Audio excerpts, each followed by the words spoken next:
All right, so let's go ahead and get started as people continue to trickle in. I want to thank you for coming and welcome you to the fourth of the mental health series that we're putting on through the Office of Intramural Training and Education at NIH this year. The topic in January, quite fittingly, is just a chance for us to sort of assess where we're at wellness wise and for us to revisit strategies and obstacles to wellness so that we can find strategies and sort of get those obstacles out of the way. I think my confusion about the month, my starting by thanking you with coming, is indicative of maybe where all of you are at, which is in this place of sort of a little bit scattered, a little bit spread thin, a little bit out of energy. We have been dealing with one crisis after another for a very long time. I think longer than any of us had anticipated or could imagine. And I think without a doubt, last week's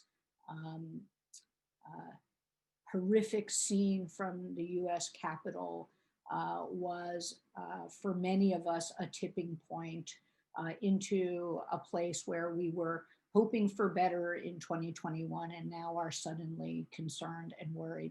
So I think this is an incredibly good time to pause and for all of us to have a conversation with ourselves and with each other about the importance of taking care of ourselves and those we love. I think if ever there was a time to participate in both the webinar and the small groups afterward, it is now. So I hope you will stay for both the presentation and to connect with your colleagues and friends across the United States and the globe. Here is a reminder of the series. We've covered some really important topics. We have many more important topics left to cover. All of the talks are archived on the NIH OITE YouTube channel, which you can find through that link. In addition to the talks of this series, you can find a variety of other talks related to career development, professional development, wellness, resilience, all kinds of things in terms of mentorship and leadership and management. And we hope that you and your students will take advantage of all of these resources. I want to remind you of one last resource before I turn the floor over to Annie Shiner and Fabian Drain, and that is the OITE Resilience Series. We are coming to the end of the series, and tomorrow we do Developing Feedback Resilience. That is a 2-hour webinar. Anyone is invited to participate, but the following week are small groups for trainees, and that includes college students, post-bacs, graduate students, and postdoctoral fellows. And so please spread the word. We look forward to having people join us tomorrow and again next week for the discussion. So I'm going to turn the floor over to Annie Shiner and Fabian Drain, two of the NIH OITE wellness advisors. I've learned a great deal from both of them, and I am really delighted to have them influencing the way we think about wellness here at the NIH. I can't stress enough the importance of all of us letting go of all of the messages we have about science being all about hard work and just needing to get the next experiment done, the next paper written, the next presentation planned. I think that right now we all need to pause and look at how we're taking care of ourselves and how we're taking care to be with others. And I hope that you'll join us today in really having a good discussion about that. So without anything else to add, I'm going to turn the floor over to Annie, and she'll take it from here. Thank you. Excuse me. Thank you, Sharon. If many of you have been to other OIT wellness programs, you may be familiar with this phrase, to do well, we have to be well. And today we're going to talk a lot about how we can be well and things that can support our wellness. So in particular, in this next coming hour, we're going to talk about a holistic concept of wellness. We're going to go through briefly through a wellness snapshot assessment, and you will have access to the slides where you can go back through that in greater depth for yourself. We'll talk about wellness strategies in general and some specifically obstacles to wellness and mindfulness, and we'll do a mindfulness exercise. That's in this hour. Then following this hour, we really, as Sharon said, encourage you to come to the discussion groups where you can talk in more depth about most of these things, all of these things. So starting with holistic wellness, so we are using the sort of the definition of all the things that we do to maintain our health and well-being. And so it is by doing, it's not a state, it's not sort of taking your temperature, it's what your attitudes are, your actions, the things that we do to maintain our well-being. And the other thing that is significant about the way we're thinking about it today is that it's not bringing us from a deficit of illness up to a neutral place, but it is moving us into the positive functioning, into flourishing, into the well-being place. And including a balance of all the different parts of ourselves to move there into a state of well-being. We think about wellness today, there's a gazillion different ways you can slice and dice this, but today we're talking about the interlocking dimensions of wellness, and we're talking about 7 specific dimensions. The graphic here is cogs, it's gears in a wheel, and that they all affect each other. And if one is jammed up, then it jams up all of us. If one is neglected, then the whole self isn't working as well. So we're going to be talking specifically about the mental, emotional, physical, occupational, social, and environmental aspects of wellness. There are other ways you can think about this, but we'll talk about each of those specifically and how they can come together to help support us in our well-being so that we can function positively and so that we can flourish and thrive. So Damien, now, excuse me, I can't believe I did that on Zoom. Fabian is going to take us through. One thing about wellness is just dealing well with your mistakes. So Fabian is going to take us through a snapshot assessment of this. All right. Hello, everybody. So one of the first questions I like to ask is, right now, how are you doing right now? Think about how you're doing in this moment in time right now. Notice the sensations you may be feeling and how interested you are, how attentive you are. And we're going to take you through what we call a holistic wellness interview. And you may see the numbers at the bottom, 1 through 5. You don't have to rate yourself. You don't have to jot down any numbers. This is more for your self-knowledge and to figure out, okay, holistically with my wellness, where do I sit? So don't put any stress on yourself about trying to, number or anything like that. If you want to, you can, and it's something that you can bring up in the small group discussions. But right now, just really focus on the here and now and where you're at right now. Okay. So the first dimension or the first snapshot we like to talk about is your physical health.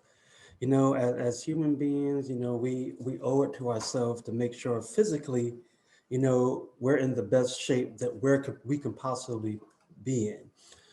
So one of the questions I like to ask myself, and I'm asking you, I take care of myself when I'm sick, need rest, or just need a break. How often do you really stop and take time out for yourself to take care of your own needs, not the needs of your kids, your significant other, sibling, parents, but the needs of yourself? How often do you do that? I take care of myself when I'm sick, need rest, or just need a break. I regularly get health care for myself. I don't put it off. I don't wait until, I'm sick and coughing and can't get out of bed. How often do you regularly take care, your health care for your own being, your own self? And I think another, and I'm not going to go through all of these bullet points. I'm just picking some out. I get regular exercise at least 3 times a week. Now, this exercise could be in the form of a walk, doing whatever you need to do in your home gym or going to the gym, you know, anything that gets you up and moving and walking around. I regularly get exercise at least 3 times a week. Next slide, please. So this here is a mental health snapshot. With everything that's been going on, as Dr. Milgram had mentioned, with everything last week to the um, rushing the Senate, and think about the social injustices that have been going on. It affects us whether we know it or not. One dimension is going to affect another dimension. So this brings us to this mental health snapshot. I practice positive self-talk and self-affirmations. You know, how often do you do that? How often do you talk yourself up? How often do you pat yourself on the back? We're living in stressful times right now, and it's easy to get caught up in the negative roller coaster that is continue to go down and down and down. But what about the up? I strive to be flexible and accurate rather than narrow, rigid in my thinking. So think of this as, growth mindset. I have a growth mindset, or I'm on the fence with a fixed mindset. You know, uh, I avoid judging myself compared to others and their stories.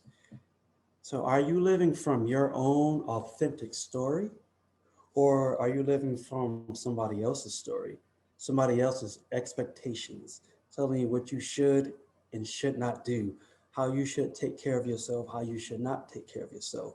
Are you living from your own authentic story? And this is important, this dimension, because as you see in the gears are all connected. So what affects one dimension, that gear is going to turn around and it's going to affect the other dimension. And our mental health, our mental well-being is what we use, is our optimum function, how we get around, how we see the world, how we view the world, how we view ourselves. So it brings me to a next bullet point. I am aware of the influences, of different environments on my thoughts. Next slide, please. That emotional health snapshot, you know, um, I am in touch with myself and let myself feel all of my emotions.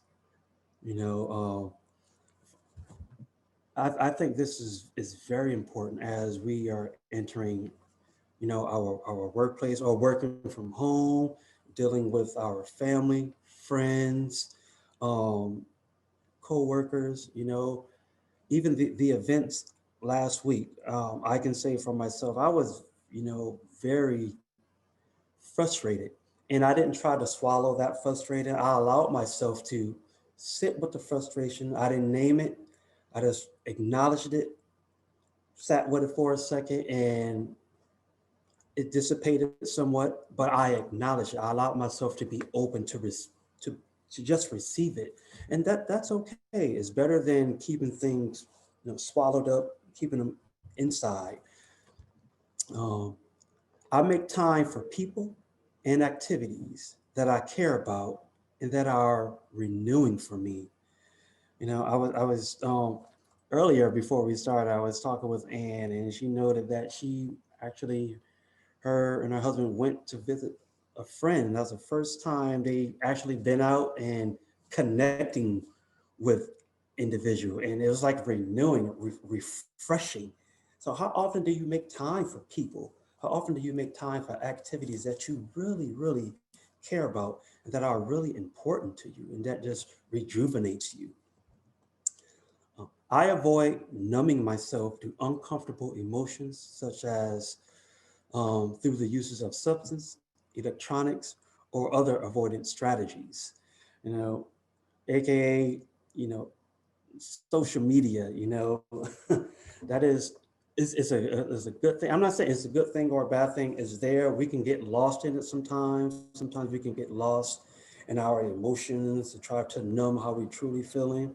Let's make sure that you are leaving yourself open to receive your emotions. And yes, sometimes it may be uncomfortable. It may be uncomfortable talking with another person about how you feel, but it is one of the best things you can do for you. Just allowing yourself to feel that uncomfortable emotion, because that's where the true work really starts to begin. That's where we're going to talk about mindfulness later, where the real mindfulness really starts to take place, the murky waters, as I like to call it. No, and one more. I work to decrease stress in my life. I'm stressed out, so you know what I'm going to do? I'm going to turn my attention to my work. Work, work, work, work, work, work. You know, does it help you? Does it hinder you? How are you able to operate under these certain circumstances? So we want to make sure that that you're able to cope with your stress in the way that is best for you, a positive way that you're able to respond, not react, but respond. Next slide, please. Social health snapshot. I make time to spend with my friends and family. I reach out to others. You know, I think this one here is very important because there are times where myself, I could go a week without talking to a family member or friends, and I have to remind myself, oh, hey, Fabian, let's check in, let's connect. Let's see how everybody is going. And in doing so, it goes back to that rejuvenation. I feel energized. I'm happy to see my friends. I'm happy to see my family, and it's just a good thing for me. I communicate my needs, thoughts, and feelings directly and honestly. Now I'm going to read that one again. I communicate my needs, my thoughts, and feelings directly and honestly. For some, it may be, oh yeah, I do that all the time. For others, it's like, oh, I may struggle to do that. And it's very important that we're able to express how we feel, our needs, our thoughts, and do it in a direct, honest way. Because if you don't do it for yourself, who else is going to do that for you?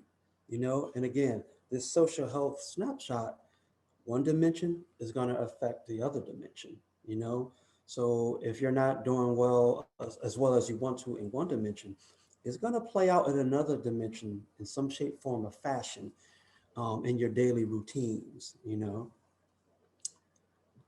Another bullet point that I like to really touch on: I am not responsible for keeping other people happy.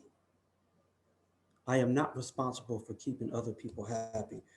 One thing that I have learned over the years, and one thing that a lot of the research says, we individually cannot make another person happy. We may think we can. That is really a hard feat to do, but we are responsible for our own happiness, however that looks to you. People can make us laugh, they can make us smile, but at the end of the day, we are responsible for our own state of happiness. The things that you do, how you reach out to people, how you spend your time, how you follow your passions. So it's very important to understand that you are in control of your own happiness. um, One more. I make time and space to grieve the people I have lost. The year 2020 has been one of the toughest years I have ever seen or experiences. I have know of individuals I have, lost family members, friends to the pandemic.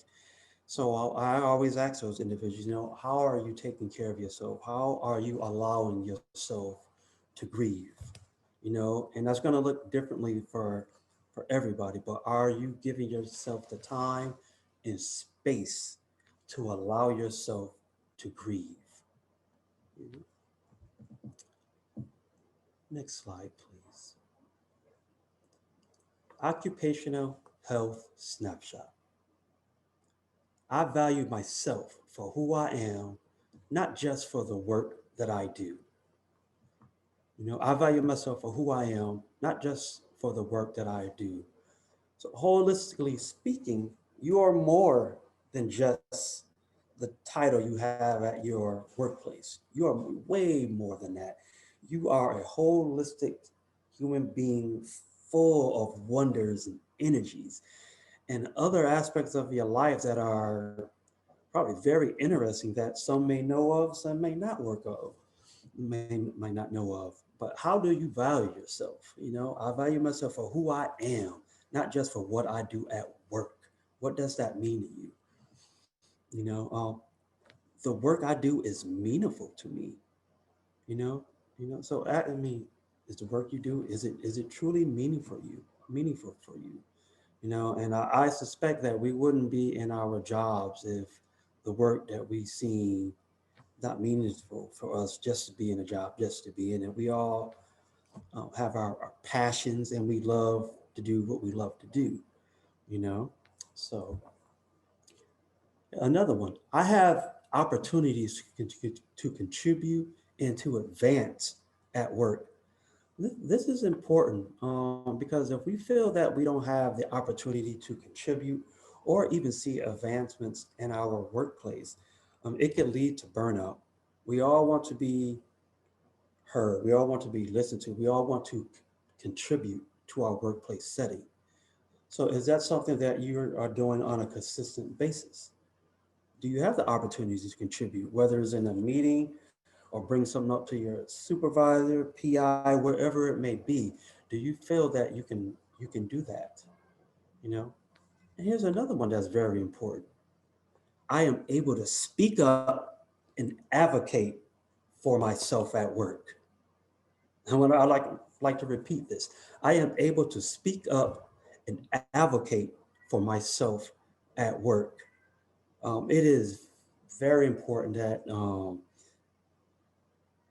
we keep this in our I call it that heart chakra, because again it goes back to that passion. What are you? I'm at work because I have this passion that I love to do, but I want to be able to speak up for myself if something's not going as expected or something's off.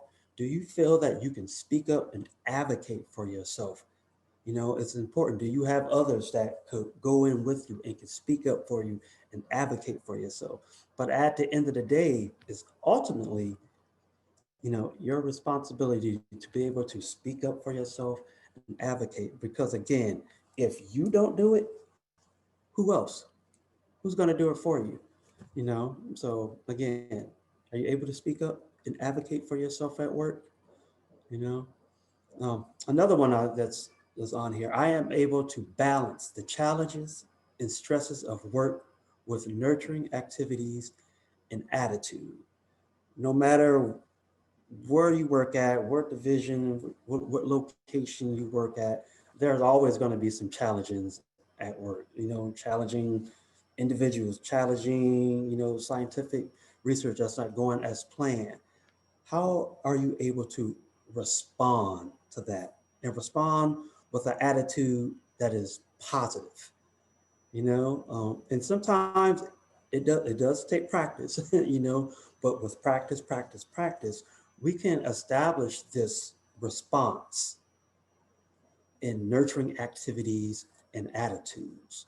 So ask yourself again, how am I able to balance the challenges of stress of work while at the same time nurturing activities and attitude? Next slide, please. Environmental health snapshot. again, going back to all the events that have taken place over the past year, 5 years, 10 years, however far you want to go back, our environmental dimension has a direct impact on us, whether it's consciously or unconsciously. It's going to affect us in some shape, form, fashion. So we want to be able to, I find and use resources and support to help me cope with environmental factors that are outside of my control, such as current events, a pandemic, racial injustice, discrimination, or food or housing or insecurity. How are you able to find these resources in your community to help you cope with the environmental factors that are outside of your control? You know, we do a lot of things that are in our control, but there are a lot of things that are not in our control. So how do you cope with these things? You know, I am culturally sensitive to the experiences of others. I am culturally sensitive to the experiences of others. This is something that you ask yourself: how do you respond to the cultural experiences of others? Are you in tune?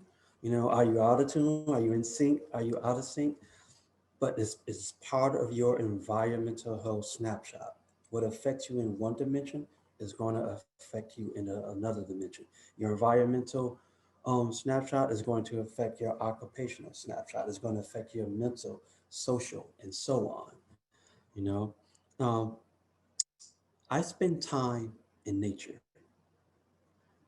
I know for myself, today is a cold day, so I've been inside and warmth, but I love spending time in nature. For me, it's a soothing thing to do.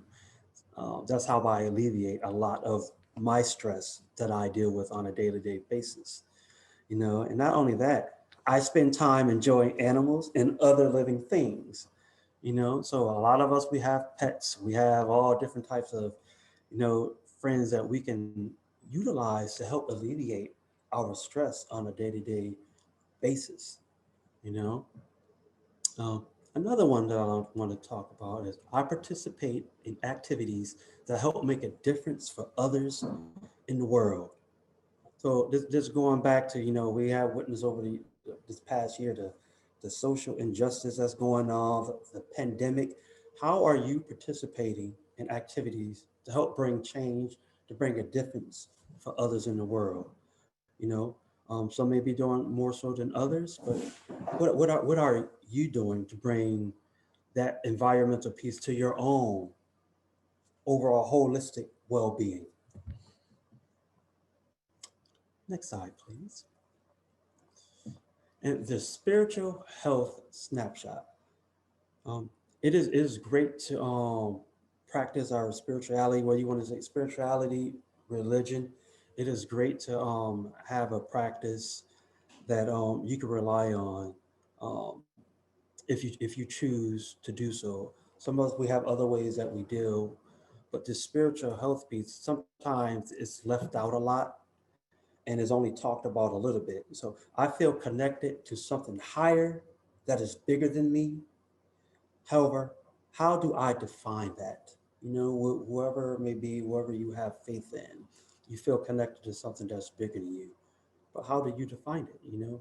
How does it help you spiritually navigate the terrain in our everyday society? Um, I listen to my own inner voice in assessing the meaning I bring to my life. It is so important. We all have this little inner voice, whether it's your inner guide, sometimes it's our inner critic, but do you, this inner guide, this inner voice, how often do you listen to it in assessing, and how do you bringing meaning to your life? Do you ignore it? Do you talk, have a conversation with it on a daily basis? How do you do so? You know, I regularly meditate, pray, or engage in some form of spiritual practice. Often when people think about meditation, they think we have to sit and close our eyes and do all that, we can meditate in different forms. It could be a walking meditation. It could be a dancing meditation. It could be an exercise meditation, but do you do it on a consistent basis, in some form of spiritual practice that is best for you? Okay. And the last one, I am aware that my experiences in the world often mirror my belief about reality. For some of us, this is a true belief.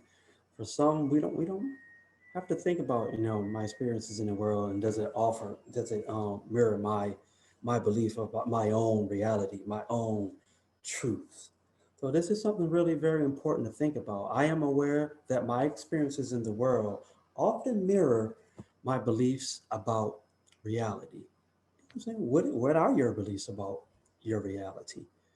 How do you operate in your own reality? You know?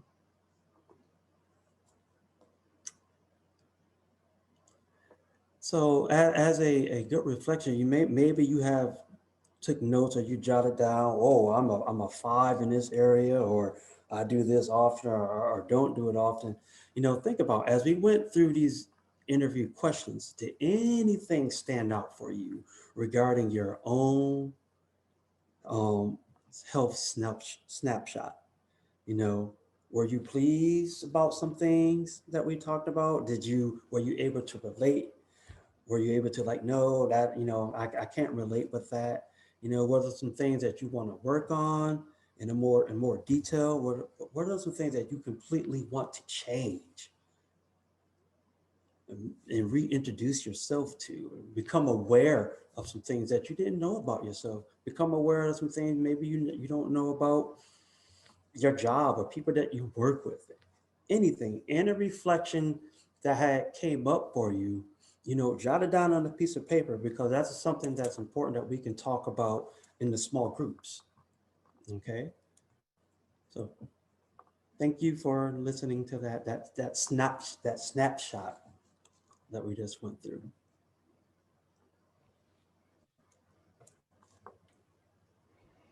So thank you, Fabian. We're going to, I think I delay the questions until the end, and allow time for that. Hopefully, maybe some of them will be answered as we go along.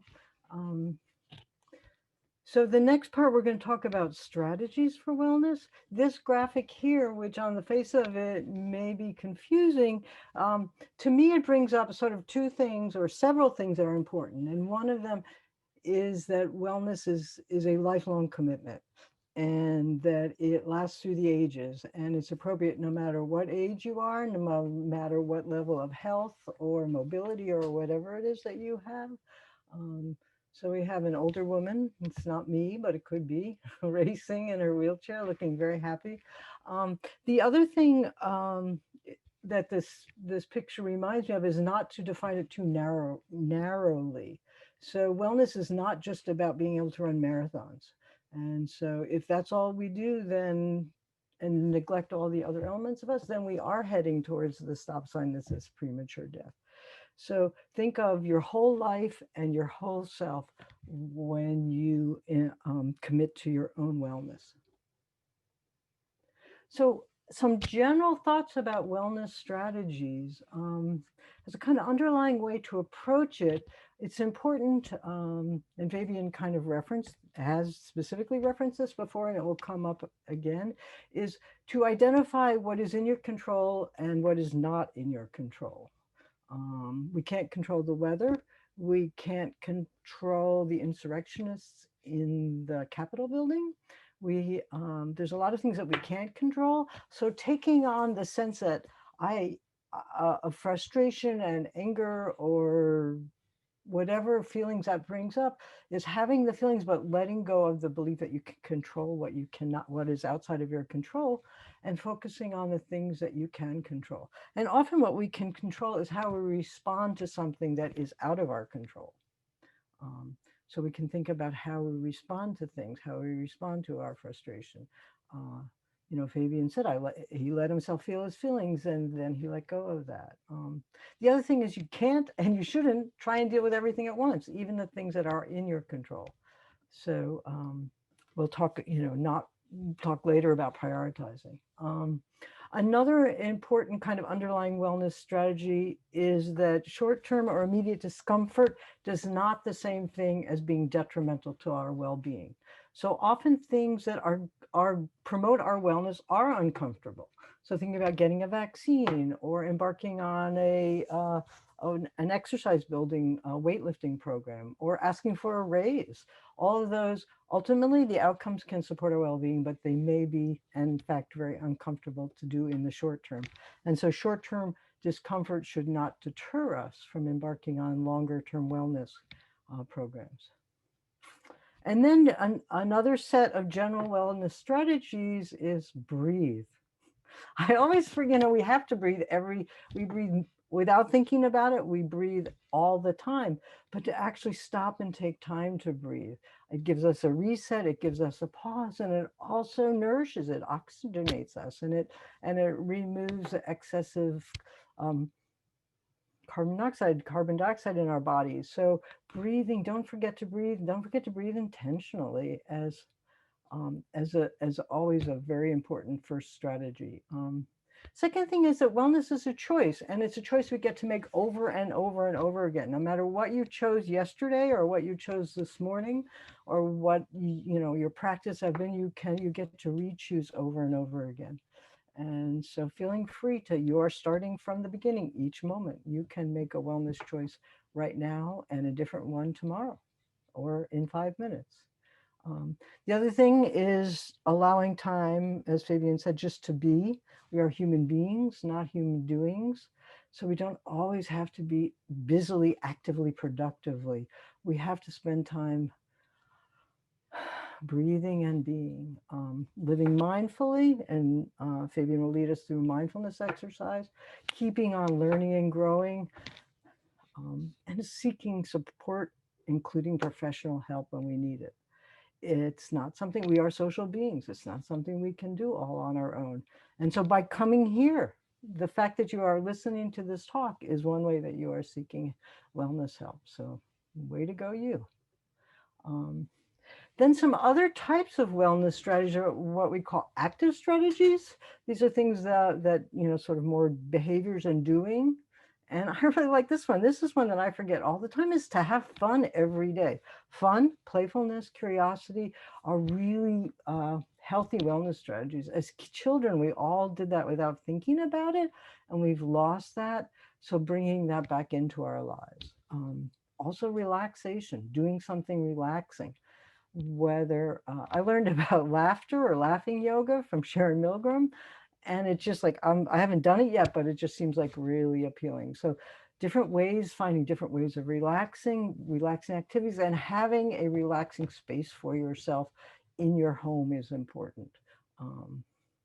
Also being physically active, and physical activity should include a mix of fun and pure for the enjoyment of it, and also productive activity.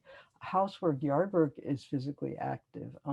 Cleaning up your office, removing the clutter is a physical activity and also a relaxation activity. So including that mix of activities in your day. This is when I read about try something new or different from I was reading something from neuropsychiatrist. I don't know who it was, but they were saying try something outside of your comfort zone, and he recommended eating with your non-dominant hand. And I've recommended that to everybody I've known. It's a simple thing. It doesn't take a whole lot of planning. You're just like, tonight at dinner, I'm going to eat with my non-dominant hand. It brings in fun. It stretches your brain. It's trying something new and different. And they can also be much more challenging things, but that is both a fun and a developmental and a challenging and an interesting wellness activity. Being creative is an important part of us. We are creative beings. And so developing and nurturing talents that you know about, exploring hidden ones, and appreciating the talents of others. So appreciating the arts, listening to music, you know, we used to go to art museums, you know, theater, music, whatever the arts, dance, whatever it is, participate in it and appreciate it. again, back to what Fabian's saying about nature, spending time in nature. And we know the importance of daylight, you know, and so seasonal affective disorder is the absence of daylight. So spending time in daylight when you can, and sunlight. And then the last thing on this one is routines. We know that supporting routines are supporting of us. So creating routines that fit for who you are, that incorporate your wellness needs, whether it's sleep, work, eating, activity, developing those and trying, you know, following them and having them be adaptive and flexible, not rigid, so that they accommodate you and your needs and you can reassess them and continue to make them work for you. The next group of wellness strategies are what we think of as introspective strategies. So these are more strategies that are directed into yourself.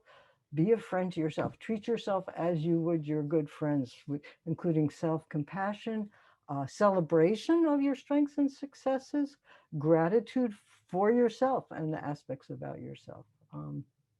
The next set is like cultivating the growth mindset rather than a fixed mindset. This concept appears a lot in the other ones of Sharon Milgram's talks and other OIT wellness things, but it's really a focus on not on the negatives or the what can't or what isn't, but the possibilities and the future. So being thoughtful rather than reactive, responding intentionally, being comfortable with being human, saying I haven't done it yet, but I could. Let me see if I can. And I like this one a lot. Are these thoughts, when negative thoughts, are these thoughts hurting me or are they helping me?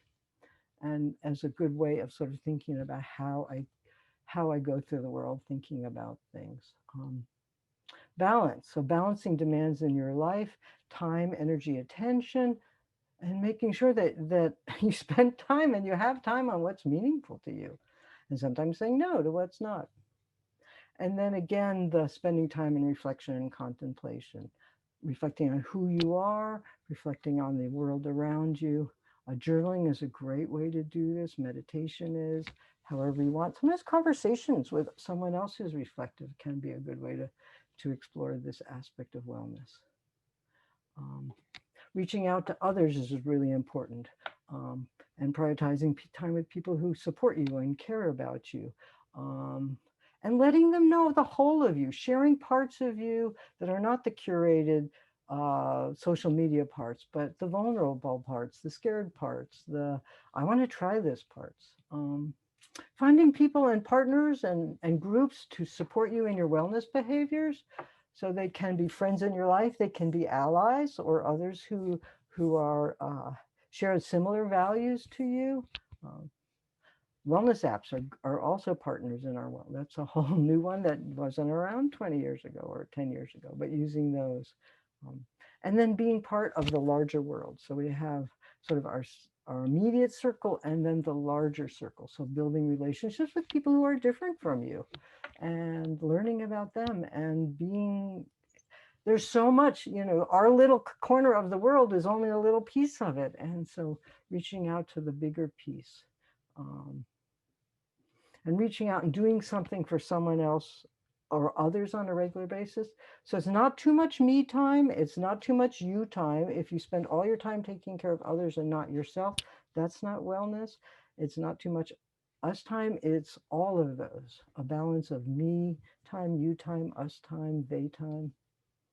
And then again, using supports, whether it's support groups, support at the workplace, coaches, counselors, therapists, pastors, ministers, any kinds of supports that you may need. And we have lists, we have in the resource page more about supports. So in terms of now going back to, okay, that's a whole lot of information. What in the world do I do with all this? So we're suggesting that you may want to create for yourself going forward a wellness plan about where you go from here. So the first part of that is sort of envisioning a goal. Where do you want to be? How do you want wellness to be in your life? Prioritizing what piece of that you want to start with, what matters to you, and how you want to proceed, and then beginning. And going from 0 to 1 is your biggest step. So the first thing is often the hardest to do, but finding a little step to begin. If what you thought was a little step isn't working, make it even smaller. You know? So making something that is doable, build on it, reevaluate, assess, and keep this a vibrant and alive part of your life. Some people write it down, have a commitment that they look at. Sometimes it's something we share with someone else. It can be something you keep in your head. There are probably a gazillion wellness planning apps and programs you could use, but being intentional about taking responsibility for your own wellness and where you want to go from here. And then it's a lifelong process. And we're all in it together. So we can look over and say, how are you doing on your wellness check? I'm doing okay. I'm not doing so well. I need a little help. But we're all in it together. So the last piece that I want to talk about is briefly about obstacles to wellness. Now, this is a general discussion about obstacles, not specific obstacles. But recognizing if it was really easy, we'd all be doing all these things all the time because we all would like to be well. So some of the things that get in the way of us doing it reside within ourselves. It can be a lack of skill, a lack of knowledge, lack of ability, but it can also be things that happen in our own heads. It can be our fears, our emotional place, our cognitive distortions. We talk a lot about that at OITE. Fixed mindsets, anxiety, depression, physical health, stinking thinking. I like that phrase. Even having unrealistic goals. So recognizing what are the obstacles and do they reside within me? Do they reside outside of me? You know, too many demands on me. What's happening in the world? Well, you know, this has been a year of obstacles to wellness that exceeds any year in my lifetime. So identifying the obstacles is the first step. And then the second step is thinking of the things that I experience as obstacles. Which ones are under my control and which ones are not under my control? Or which parts are under my control and which parts can't? So therefore, are there things that I can do something about? And it may be how I respond to something that isn't in my control. How I respond is in fact in my control. And then the next step is I don't have to do this on my own. What are the resources out there available to help me? It can be someone else. It can be a professional help. It can be any kind of help. But what are things that will help me address these obstacles? And then lastly is, okay, I've been like battering my head against the wall in one way. Is there somewhere else, another way I can think about this, another way that I could approach this that might really help this no longer become an obstacle that interferes with my wellness? So being open to lots of creative thinking, and the scientific community is very good at a lot of these things, but particularly I think that kind of creative thinking. So the next piece we're going to talk about, Fabian's going to talk about mindfulness with us. Yes. I know we're running low on time. So I'm going to briefly talk about mindfulness and take you through a mindfulness exercise that you can do anywhere, anytime, with anybody, and nobody even knows that you're doing it. Okay. All right. Next slide, please. So what is mindfulness? Mindfulness is a state of active, open, non-judgmental awareness that is happening in the present moment. This awareness includes one's own thoughts, feelings, and senses. You know, just being open to whatever it is that we're receiving, and that's it. We're not putting a name on it or label it. We're just experiencing where we're at in that moment. And we all have mindfulness in us. We have it. It's something that we utilize every day. We want to make sure that we're utilizing on a consistent basis. Next slide, please. This here just talks about the wonders of mindfulness. You guys are gonna have this in the slides. It's nothing special. It's something that we have already. You don't need to change. You don't need to change who you are. You can still be you and practice mindfulness. It's not a special thing that you have to go and search for. We have it already. And we could talk more about this in the small groups for those who want to. Next slide, please. Again, just more once a reminder, anybody can do it. It's evidence-based. It's a way of living, and it sparks new ways of thinking. It sparks novelty. And that's what we want, especially dealing with the society today. Okay, next. So this here is an exercise where it looks at the 5 senses. No matter how we communicate in the world, we communicate with our 5 senses. So the purpose of this exercise is to make a conscious effort to notice the present moment you're in using your 5 senses. So you're gonna have this slide, these slides sent to you, but really all you're doing in this exercise is looking at 5 things you can see, 4 things you can feel, like I feel the condensation on my cup here with the ice, 3 things you can hear, 2 things you can smell, and if you can't smell anything, that's okay. 1 thing you can taste. You may be chewing gum, or maybe it's the stale taste of the saliva in your mouth. But this here is an exercise that you can do to ground you anywhere. Nobody knows you're doing this. You can do it anywhere, night, daytime. It doesn't matter.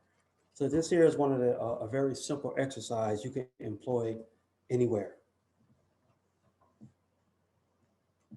So that is like the very quick version of this particular exercise right here. And again, no one knows that you're doing it. And that's the beauty of it.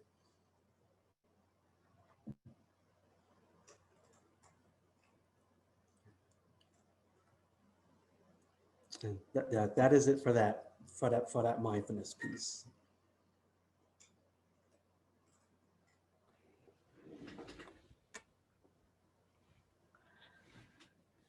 So I just want to, I know Sharon is on and Sharon will lead us through, so I'll go through these. We have a lot of resources for you. We're not going to go through them, but these are accessible when you have the slides. Some of them are general, some of them are specific, including crisis resource centers, access, knowing your own, finding out what your resources are in your institution. We are going to be dividing up into small groups shortly. And Sharon, would you like to take over from here? Would you like? Yeah, I'll go ahead. Thank you, Annie, and thank you, Fabian. I've been monitoring the questions and we have a few minutes, but before I dive into asking a question or two, I want to make an observation, and that is that the questions are really, they're important, and they are not things that are easily asked and answered. They're really things that would benefit from discussion in the small groups about how we find ways to be kind with ourselves, how we deal with the feelings of guilt we have when we set boundaries and take care of ourselves. I think that science, we often want a quick answer for how to do this. Like you're going to give us, we're going to come to these webinars, somebody's going to just give us the magic bullet, but really a big part of the magic bullet is sitting and talking about the material. And I know what's going to happen is I'm going to say, here's the link, everybody get on and join a group. And a bunch of you are going to say, oh, it would be way better to get some work done. But if ever we were going to invest in ourselves, it's right now. And so I hope that you'll come. The groups are facilitated by therapists in the area here. They have a lot of experience with scientists. I hope that you'll come and turn on your camera, participate. We don't grow in this area unless we do the work ourselves. Everything in the discussions are confidential. There's no taping in the small groups. If you're extroverted, remember that you're extroverted and step back occasionally to let some of the more introverted participants speak up. So mind your EI manners. And please come and listen to learn, and really not so much give advice as to share experiences. And so I'm going to ask just for Annie and Fabian to address one question, and then really we're going to address the rest of the questions in the small groups. But I think that this is a really important question for scientists. And so I want to make sure that we get to it. And that is, if you equate your work to your self-worth, how can you learn to separate the two? So Annie, I wonder if you would take a moment to reflect on that for us. Sure. I think the very first step is recognizing that you're doing that. I think we can't change anything until we recognize we're doing it. So saying, I am doing this. And, actually, when I stop and think about it, there's a whole lot more to me than that. So what else do I want to pay attention to about myself? What do I want to intentionally recognize, honor, and cultivate? So it is a decision-making process, and we can choose to do otherwise. And we can also choose to make sure that we seek out messages that tell us that. If the only messages that are coming into us are that, then we may not be able to stop those, but we can find places and supports that give us additional messages to that, so that we are hearing that, because we tend to believe the only things we hear. We want to expand the information that's coming into us. Thank you. Fabian, so I'm going to ask you to answer a different question just so we can get through a few more. This is a common one from every wellness event we've done for years. I often feel guilty when I take time for myself. My mind wanders to the things I need to do, the tasks I could be completing. Do you have any advice about accepting the need to take a break? I'm laughing because I do that myself. It is so important that we make the choice to take time for ourselves. We can give, we can give, we can give, we can give. And sometimes we give too much and we don't give to ourselves. The same love, compassion that we show to others is the same love and compassion that we also have to show to ourselves as well. And sometimes that tends to lack. We give, we give, we give, and when we have that moment to ourselves, our mind is like, okay, I should be doing this for somebody. I should be doing that. I should be doing this. The only thing you should be doing is enjoying the moment that you have in that moment, because they're rare. And we don't often take time for ourselves. But when we do, it is a beautiful thing to allow that reflection, to be aware of how we're feeling, to accept all the other energies that are coming as well. So it's something that we have to practice. It's not a magic wand, it's something that really, it takes practice, practice, practice. I'm going to go ahead and put one other question out there. I think it's a good one for us to end with as we transition to the small groups. I've heard so many times before that it's important to let go of the pressures of science, the next experiment, the next paper. How can we do that when the whole field of science is based on the next experiment and the next paper? And I think I'm going to go ahead and answer a little bit of that from my perspective as somebody who ran a lab for a long time and who made some unfortunate decisions about ignoring things beyond the lab. And if I could go back and change one thing, it would probably be to talk more openly with my group and myself about finding time to take care of ourselves. I think we should look at what we're proud of in science, and there's a lot to be proud of. But we should also look at the things we're not proud of, like the fact that over half of the people surveyed recently by the Wellcome Trust said that they'd seen bullying and harassment. We had similar data here at NIH of how many people had been bullied or harassed in the last year.